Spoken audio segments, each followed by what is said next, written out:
Мухаммад, ты любишь шахматы? Ну да, люблю. Ты играешь, да, в шахматы? Да, играю. Нас учили шахматам с 1 класса. Я участвовал в 11 турнире, это школьный турнир был. Я занял 4 место. Не очень. А почему?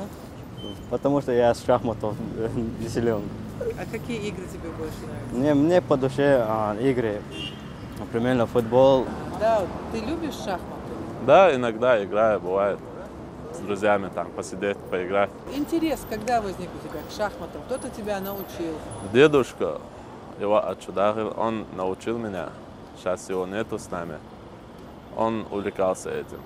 И так я с детства подглядывал, смотрел, и так научился я. Я бывало с друзьями играл, с отцом и с близкими. Вот так. У меня начальный уровень. Такого высокого у меня нет. Я начинал играть со старшими, с друзьями, и получалось так, что я делаю один ход, и они как-то по-умному меня обходят, и получается, что я уже проиграл. И, следственно, я обучался этому постепенно и так научился. Шахматы с далекой древности считаются высокоинтеллектуальной игрой. И, в принципе, если человек умеет хорошо в нее играть, то у него хорошо развито мышление, я так считаю. Начинала учиться с братом, потом уже в школе с друзьями. В основном развивала навыки. 2 раза в турнире участвовала, еще примерно в средней школе, 1 раз в начальной. Призовое место не заняла, играла хорошо очень в то время. Последний раз летом играла. В последнее время из-за учебы не особо получается, времени не хватает. Как видно, из опрошенных на улице шахматами увлекается немало людей. Интерес к такому виду спорта в последнее время лишь только усиливается. Показателем активности в нашей республике являются частые турниры и соревнования как между детьми, так и между игроками постарше. Это, можно считать, Кубок Чеченской Республики среди мужчин. Он состоит из 12 этапов. Каждый этап проходит последнюю среду каждого месяца. По итогам этих 12 турниров у нас определяется, можно сказать, обладатель Кубка Чеченской Республики. Помимо этого мы проводим чемпионат Грозного. Есть у нас чемпионат Республики в декабре закончился у нас. Проводим турниры, посвященные памятным датам тоже. Кстати, вот у нас играет Асуев Хасмагомед, ему 14 лет, 15 еще нету.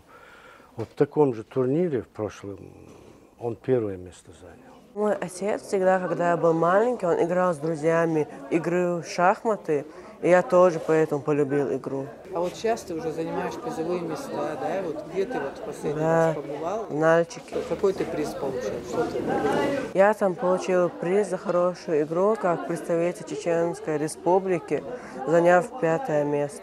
У меня мечта, когда я вырасту, стать чемпионом России, гроссмейстером. Шахматы – это битва умов. Игроки соревнуются за самую удачную стратегию, которая приведет их к победе. Когда ребенок сидит за доской, его задача – быстро оценить ситуацию, подобрать варианты, просчитать возможные исходы, взвесить все «за» и «против». И так каждый ход. Поначалу это будет непросто, но чем больше шахматных игр останется за плечами, тем быстрее мозг привыкнет анализировать и принимать рациональные решения. Хамид Даев живет в городе Аргун, но это не мешает ему ездить в Грозный, чтобы учиться шахматам. Он стал играть всего несколько месяцев назад и уже выдает хорошие партии. Я должен был сыграть обыкновенную партию, однако по каким-то причинам мой противник, видимо, отсутствует.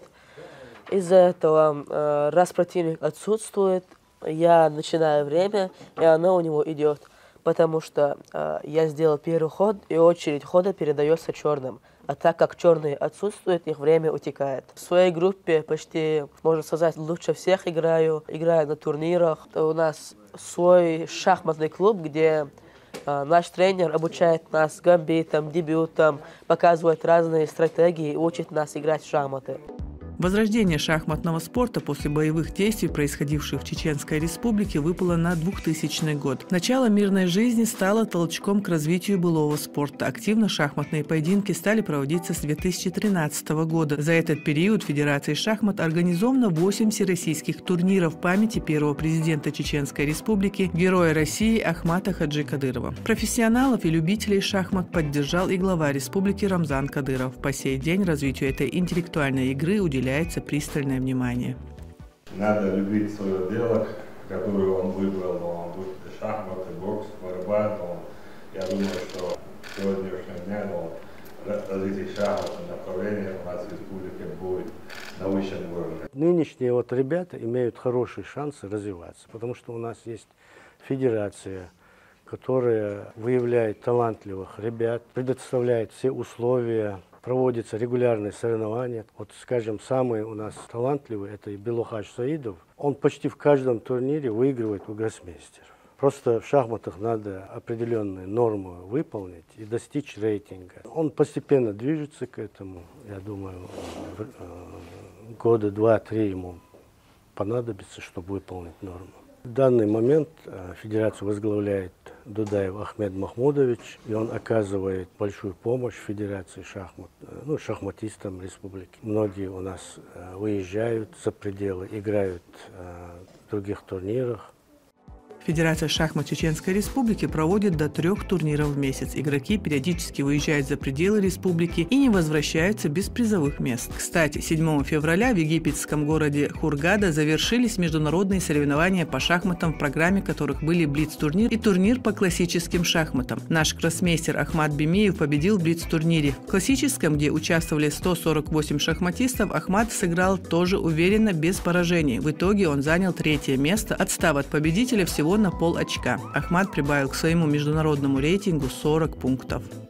Чемпионом республики по классическим шахматам в прошлом году стал Бимеев Ахмат.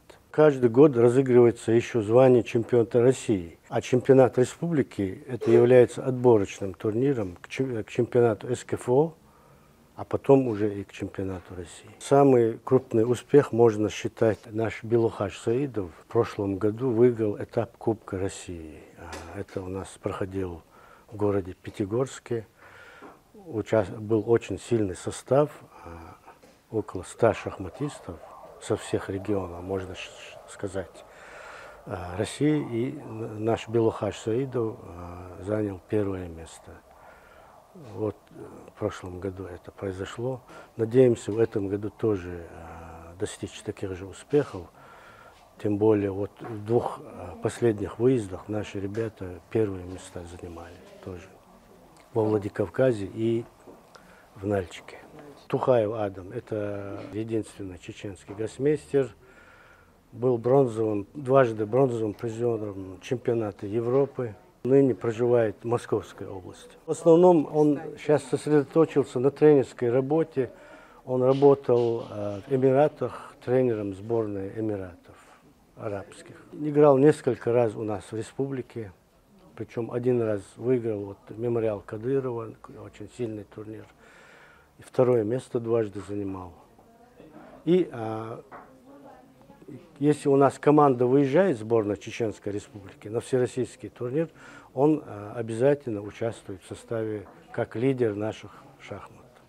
Чемпионка Чеченской Республики по шахматам среди школьников Рабия Шаипова соревнуется за сохранение своего титула в 2025 году. Она занимается шахматами 3,5 года и показывает отличные результаты за пределами нашей республики, отвоевывая призовые места. Победы даются девочке непросто, ведь из 7 дней в неделю 6 заняты шахматами. По 3 часа в день, это после школьных предметов, Рабия углубленно осваивает шахматные дебюты. Во-первых, в школе начался урок шахмат. Я боялась, что я начну получать двойки, потому что я думала, что это что-то похожее на шашки. Потом мне дедушка купил шахматы, и так вот через YouTube научилась делать ходы. Он тоже, когда мне объяснял, научился, уже тоже чуть-чуть умеет играть. Когда еще не ходила на турниры, мы с ним дома брали шахматы, играли, садились вместе. А сейчас я играю со своим младшим братом дома. И ты выигрывала у дедушки? Мы с ним не знали, как ходят фигуры, поэтому мы думали, что короли могут друг друга есть, хотя так нельзя. И мы так всегда ничего делали с ним. Думаю, что ни я, ни он меня в угол не загонит. Когда я хожу на шахматы к своему тренеру, это когда мы разбираем партии, бывает чуть-чуть трудно, потому что там бывает много разных вариантов.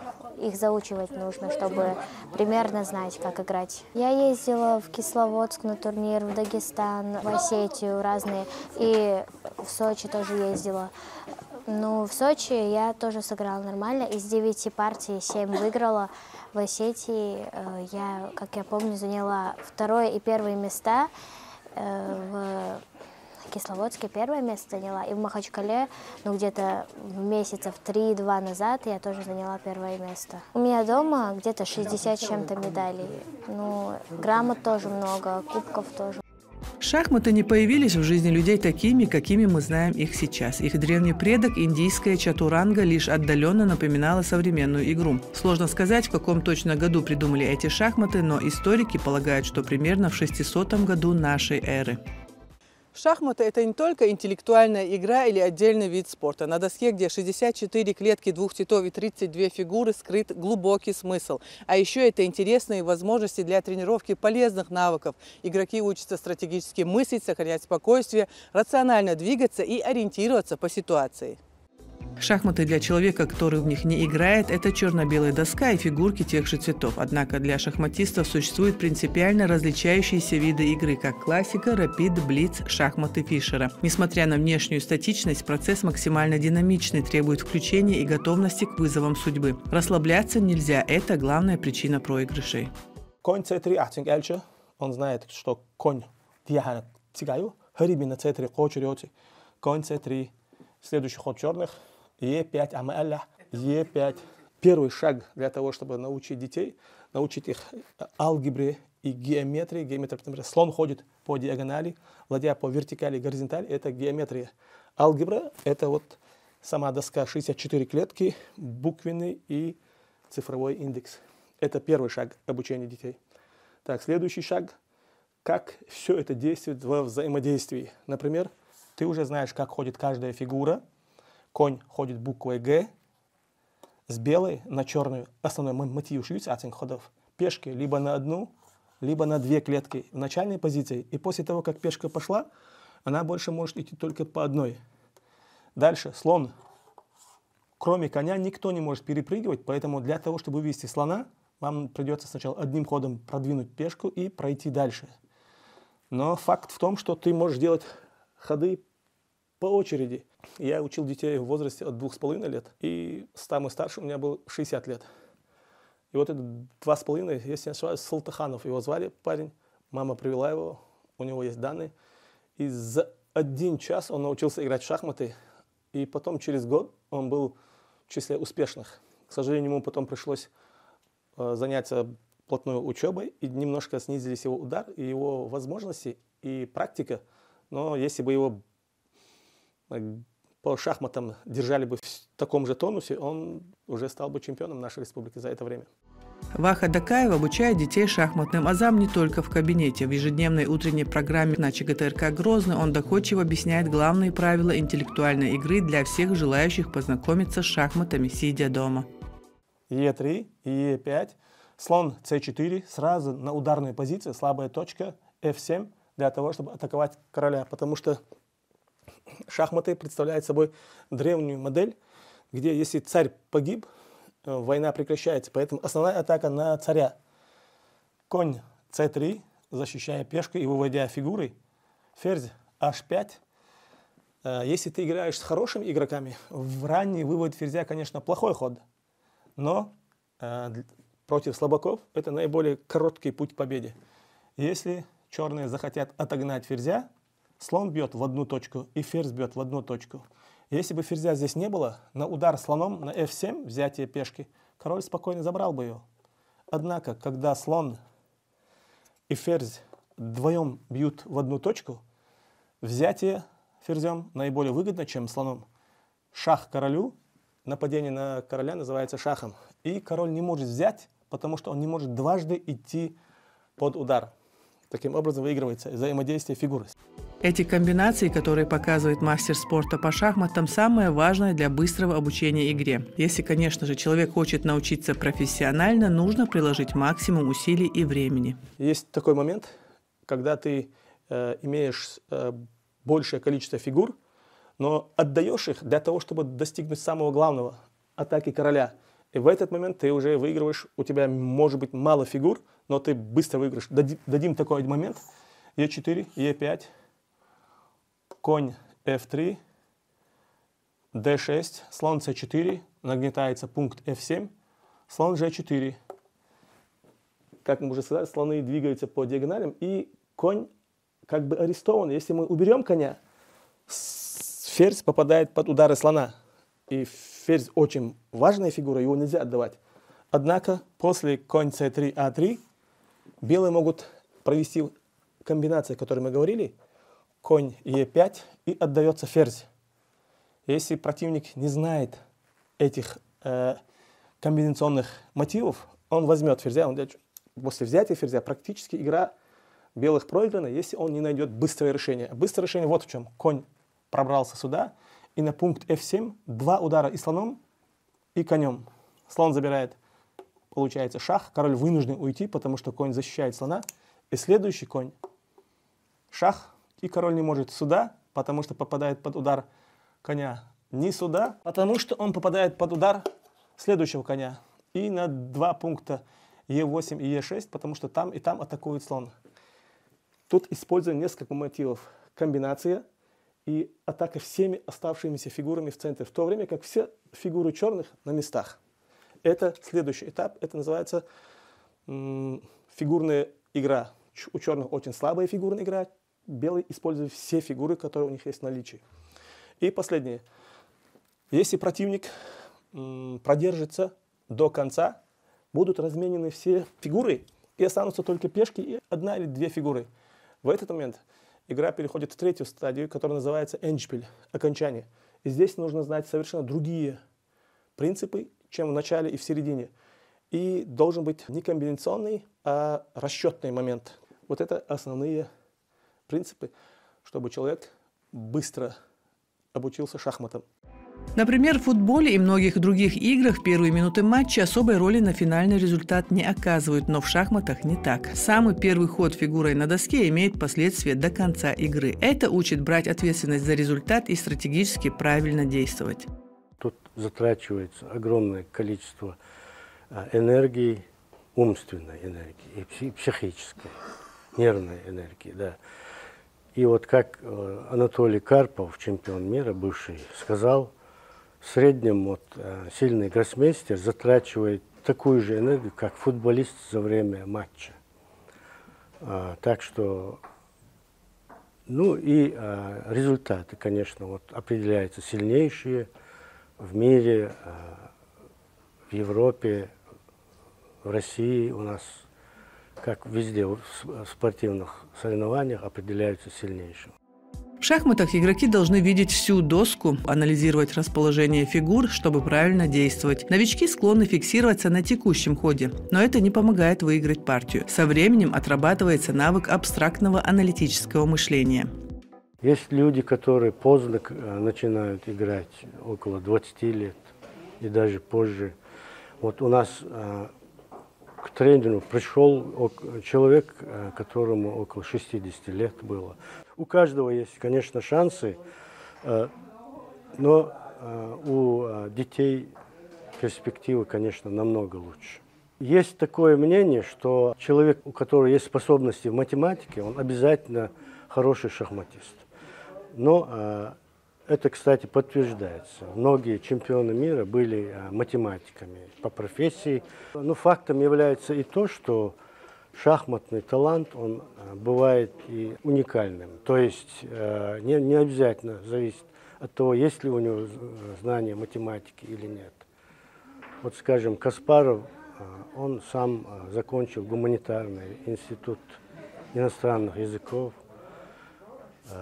Но другие чемпионы, конечно, вот Эммануил Ласкер, Анатолий Карпов, Макс Эйви, это были математики. И математика, знание математики помогает, потому что какое-то сходство есть между точной наукой и шахматами. Нужно отметить, что такое пристальное внимание руководства нашей республики к этому виду спорта привлекает все больше детей и взрослых. Ценные призы, условия для проведения выездных турниров дают отличные показатели среди наших шахматистов. У нас был последний чемпионат Чеченской республики среди школьников. Туда было вовлечено несколько тысяч человек, потому что во всех школах республики были проведены отборочные турниры, потом в муниципальных центрах провели в соответствующем этапе. И финал был в городе Грозном. В Чеченской Республике насчитывается несколько десятков школ и учреждений, где проводятся профессиональные занятия по шахматам. Это позволяет расширить круг желающих для обучения интеллектуальной игре. ЧГУ лицей, там очень классное оборудование и все возможности. Также я знаю, что в 60-й школе в Шалажи очень мощная шахматная база, математическая школа, кванториуме. Вот это основные точки, где шахматная жизнь бурлит как лихорадка. И от них заражаются все остальные. И из-за того, что наше руководство уже последние несколько лет очень мощный импульс дала. И самое главное, такое внимание дало это, что этот импульс пошел по всей республике. Я вижу, как и в количественном, и качественном отношении появилось внимание и помощь со всех руководителей на всех уровнях. Как бы хорошо взрослые не играли, если не будет подрастающее поколение, это поколение уйдет, не с кем будет играть. Поэтому мы пытаемся привлечь как можно больше детей. И действительно, количество и качество их мощно возросло. Тренеры должны уметь дать детям мотивацию, дать им восстановиться после поражений, потому что в шахматах не все побеждают и не всегда побеждают. Сегодня ты победил, завтра тебя победили. Поэтому здесь дети должны восстанавливаться. И, конечно, дети должны получать всю историю шахмат. Они должны знать, как появились шахматы, что там есть такого, что отличает именно этот вид спорта, этот вид искусства, этот вид игры от других игр. И кроме этого, они должны учиться таким мощным заготовкам, чтобы они могли конкурировать не только в России, но и за рубежом. Первый в Чеченской Республике шахматный музей расположился в детской республиканской библиотеке имени Сергея Михалкова. Здесь любители этой игры найдут много интересного, от шахматной атрибутики до профессиональной литературы по обучению конкретных ходов и стратегий. У нас призы от Тамерлана Дайниева, замминистра. Это самый крупный, так скажем. Потом также у нас практически собирается вся аннотация шахматных партий из нашей классики. То есть чемпионат республики среди взрослых записываются партии в таком формате, они сохраняются для истории. Также у нас есть 10 очень дорогих шахматных часов от Магира Мамедова, которые тоже в подарок для нас. Есть еще ручные шахматы, они тоже подарок от наших чеченцев, которые сами приготовили один подарок прямо в наш шахматный музей. Помимо этого у нас уникальная подборка шахматных книг для самого маленького уровня, для высшего уровня, где изучается уже отдельно каждая защита. Защита Каракан, защита Бенони, новоиндийская защита и так далее. Есть раритетные шахматные часы, которые до сих пор механически работают на подкрутке. Это очень старый, почти 100 лет этим шахматным часам. На третьем этаже детской библиотеки есть зал, где проводятся все детские турниры по шахматам, а их выходит немало, в год до 20 поединков. Все силы руководства республики и Федерации шахмат направлены на популяризацию этой игры среди населения Чеченской Республики, а точнее между детьми. Ведь если не вырастить достойную замену нынешним интеллектуалам, невозможно ожидать успешного шахматного будущего для нашего региона.